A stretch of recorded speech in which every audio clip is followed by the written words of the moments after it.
Zdravím všetkých čitateľov a predovšetkým milovníkov thrilleru. Moje meno je Branislav Bogaň, vyštudoval som Katolícku univerzitu v Ružomberku so zameraním na históriu a filozofiu.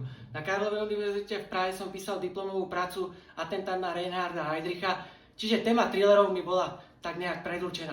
Písaniu sa venujem už 15 rokov a momentálne usilujem o vydanie svojho thrilleru v spolupráci s Videj knihou.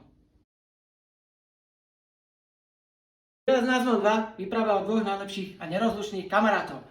Inteligentnom učiteľovi Patrikovi a urastenom Kubovi, ktorý má po páde z rebríka celoživotný handicap.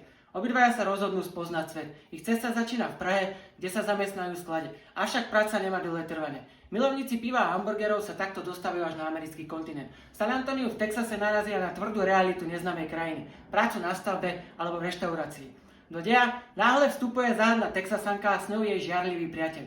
Kráska obom poriadne zamotá hlavu a oni sa musia vyrovnať nielen sami so sebou, ale aj s tvrdou prácou a nakoniec bojovať o holý život. A aby toho nebolo málo, do deja vstupuje záhadná samička Caroline Wolf Spidera a tá nenecháva spánok v kľude.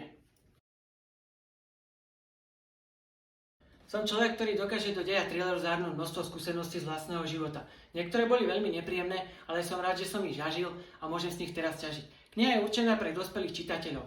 Mužov, ženy, zvieratá. Určite potešia aj mladšiu kategóriu, pokiaľ majú radi thrillery.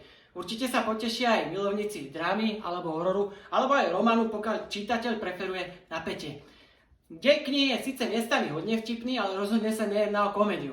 Ja som Slovák, ktorý žije v Prahe už 12 rokov a tým pádom sa kniha bude vydávať v českom jazyku. Záverom chcem poďakovať všetkým, ktorí podporia túto knihu v predpredaji na Edite. Čakajú na vás odmeny v podobe zľavy, ilustrovaných záložiek a kalendárov, ako aj knihy s podpisom alebo osobným menovaním. Alebo sa môžete stať mecenášom knihy. Úplne na záver ďakujem všetkým kamarátom, rodine, známym, ktorí ma podporujú v tejto činnosti. Neskutočne si toho vážim. Ďakujem a prajem pekný deň.